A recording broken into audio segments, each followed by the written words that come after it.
Vous écoutez 100% Nature sur Radio Aléo.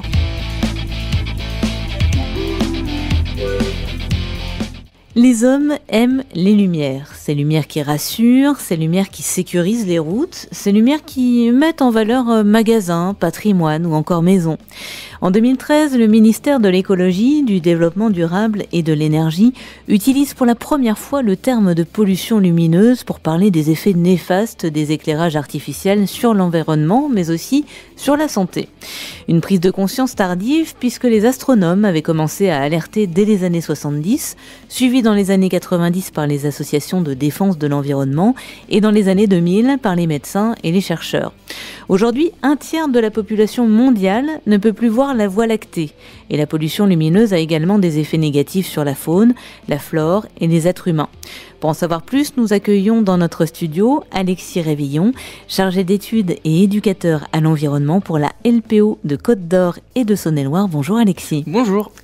Alexis, en 10 ans, les installations lumineuses ont encore augmenté de 30%. Ainsi, la France compte plus de 9,5 millions de points lumineux publics et plus de 3,5 millions d'enseignes lumineuses. Après les pesticides, l'éclairage artificiel est la seconde source de mortalité des insectes en raison des activités humaines. Alexis, pourquoi ces excès de lumière nocturne sont-ils néfastes pour les insectes ? La lumière va attirer certaines espèces d'insectes. C'est des spectres lumineux, La lumière est composée d'ondes différentes et ces ondes vont venir stimuler le système nerveux des insectes, des papillons par exemple, qui sont naturellement attirés par ces halos de lumière. On peut même dire que la puissance importe peu puisque même une très faible lumière attire les insectes. Du coup, ils viennent un peu se carboniser sur les lampes. Ils vont être visibles et facilement détectables par des prédateurs comme les chauves-souris, les rapaces nocturnes. Et ils vont même aller jusqu'à oublier de se reproduire. L'été, chaque nuit, un point lumineux en France devient la tombe de 150 insectes qui meurent soit d'épuisement, soit brûlés par la chaleur. Est-ce que les espèces, elles s'adaptent à ce nouveau risque et est-ce qu'elles se reproduisent plus du coup ? Non, puisque la pollution lumineuse vient s'ajouter à d'autres problèmes comme les pesticides. On a appris très récemment qu'on avait encore augmenté de 25% l'utilisation de pesticides en France. Donc c'est un facteur de plus qui contribue à la diminution des populations d'insectes. Pour l'instant, moi j'ai pas d'exemple d'une espèce qui se soit adaptée à ces halos lumineux. Ça contribue simplement à faire diminuer encore plus cette biodiversité-là. Vous en parliez tout à l'heure, il y a des espèces qui vont tirer profit de cette pollution lumineuse, notamment les araignées qui ont plus à manger. Est-ce qu'elles se développent plus du coup ? Non, c'est pas prouvé que par exemple les araignées, les chauves-souris ou les rapaces nocturnes qui vont chasser sous les lampadaires ont un gain par rapport à cette manne. Ce qu'on sait, c'est que sur une grande période, la ressource n'est pas continue pour ces espèces-là. Donc elles vont profiter de périodes un peu de pic, mais le gain à moyen terme et même à long terme pour le développement de ces espèces-là n'est absolument pas prouvé. La pollution lumineuse peut aussi désorienter les oiseaux, les chauves-souris, on en parlait. Est-ce que vous pouvez nous expliquer pourquoi ? C'est toujours un phénomène d'attirance. En fait, ces halos lumineux interagissent avec les chauves-souris ou les oiseaux qui sont vraiment sensibles à la lumière, puisque tous les jours le soleil se lève et se couche, donc il y a ce qu'on appelle une photopériode. Cette photopériode va rythmer un peu la biologie des espèces animales. Notre espèce humain est fortement sensible aussi à la photopériode. On est plus souvent des coups de barre et envie de dormir la nuit que le jour.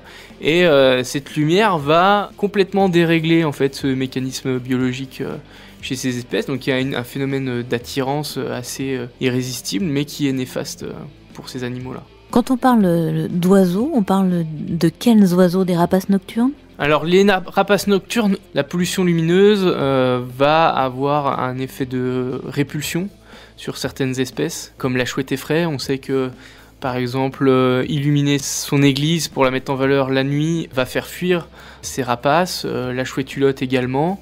D'autres petites espèces qui sont plutôt crépusculaires, comme la chevêche d'Athéna, va moins être impactée par les lampadaires. Le petit Duxcops, qui est le plus petit de la famille des hiboux, lui va profiter des papillons qui viennent sous les lampadaires, mais comme je vous ai dit, c'est un profit à court terme. Donc voilà, et puis après, il y a plein d'oiseaux qui vont être déréglés. Les passereaux, par exemple, les merles qui se mettent à chanter à 3h du matin. Et arrivé la journée, ils sont complètement épuisés, donc ils n'assurent plus leur rôle pour le partenaire ou pour la défense du territoire. Et on s'en doute pas forcément aussi, mais la pollution lumineuse a également un impact sur la flore. Pourquoi ? Les spectres lumineux vont stimuler en fait les cellules responsables de la photosynthèse. Les arbres vont se réveiller, on va dire, de leur dormance hivernale plus tôt. Les feuilles vont être boostées, le feuillage va être boosté.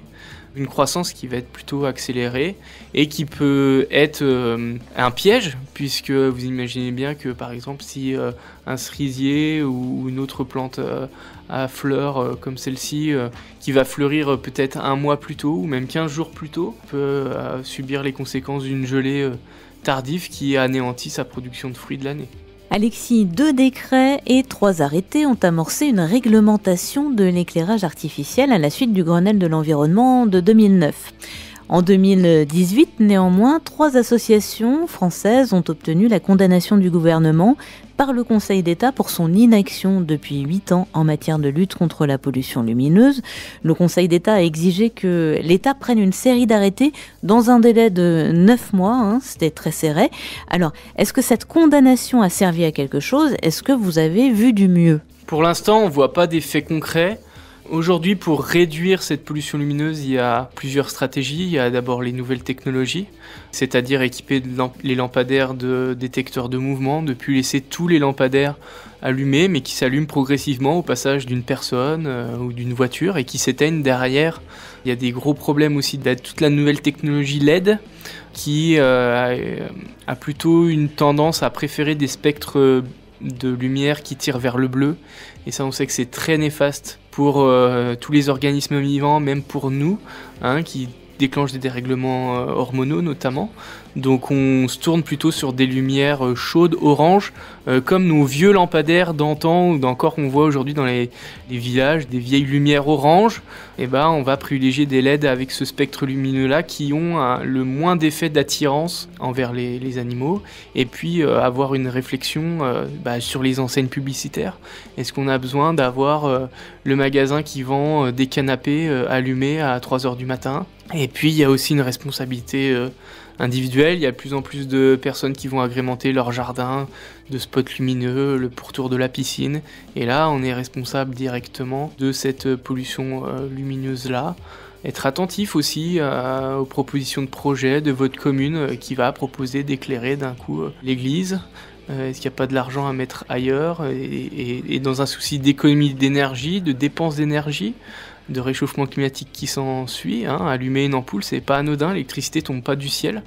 On a un devoir de réduction drastique de cette énergie-là pour la préserver. Quelques petits conseils, quelques petites astuces, qu'est-ce qu'on peut faire chez soi, dans sa maison, dans son appartement pour éviter la pollution lumineuse ? On n'y pense peut-être pas toujours, on se rend peut-être pas compte aussi. Ce qui est bien, c'est d'équiper ces éclairages d'ampoules à LED, qui sont certes beaucoup plus chers, mais beaucoup plus durables et économiques en termes d'énergie.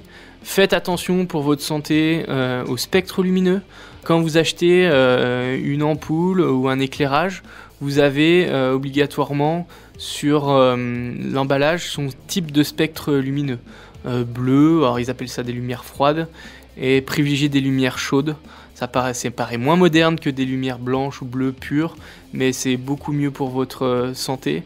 Ça attirera moins les animaux et les insectes au pourtour de votre habitation. Vous demandez si c'est vraiment utile d'équiper votre allée de petits spots solaires qui, malgré leur faible halo lumineux, leur attirance pour les insectes a été prouvée. Équipez vos éclairages de détecteurs de mouvement pour qu'ils s'éteignent plus rapidement et puis ne pas laisser toutes vos pièces allumées constamment quand vous êtes chez vous. En 2019, Agir pour l'environnement lançait le jour de la nuit, une campagne nationale de sensibilisation à la pollution lumineuse. La prochaine édition aura lieu le 18 octobre 2020. On réserve déjà la date. Comment participe la LPO ? Nous, on participe depuis plusieurs années déjà à cet événement, le jour de la nuit. À la base, c'était quelque chose qui était plutôt réservé aux astronomes, puisque c'est une période de l'année où on a moins d'espèces visibles, hein. On tend beaucoup sur l'automne.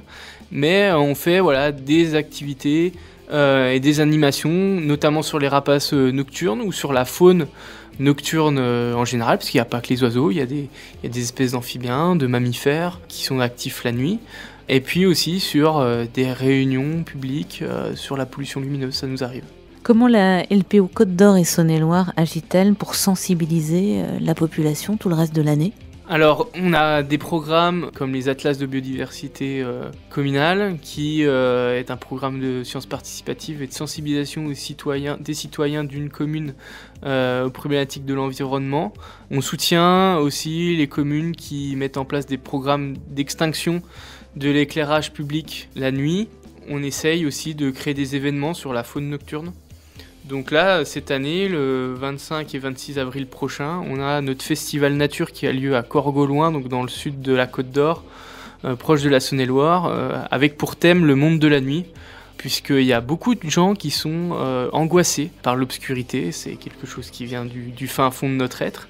Et on leur propose de découvrir toutes les espèces qui peuplent notre paysage nocturne, pour qu'ils puissent dompter aussi ce moment de la journée et qui ne cherchent pas à se protéger absolument en créant des halos lumineux autour de leur habitation. Merci beaucoup Alexis pour toutes ces précisions. Je rappelle que la Ligue de protection des oiseaux est née en 1912 avec pour objectif de mettre un terme au massacre des macaremoines en Bretagne. Reconnue d'utilité publique en 1986, elle est aujourd'hui l'une des premières associations de protection de la nature en France, forte de plus de 46 000 adhérents, 5 000 bénévoles actifs, 400 salariés et un réseau d'associations locales dans 79 départements. Protection des espèces, préservation des espaces, éducation et sensibilisation sont ses missions principales. Retrouvez toutes les informations sur le site internet lpo.fr. Merci. Merci.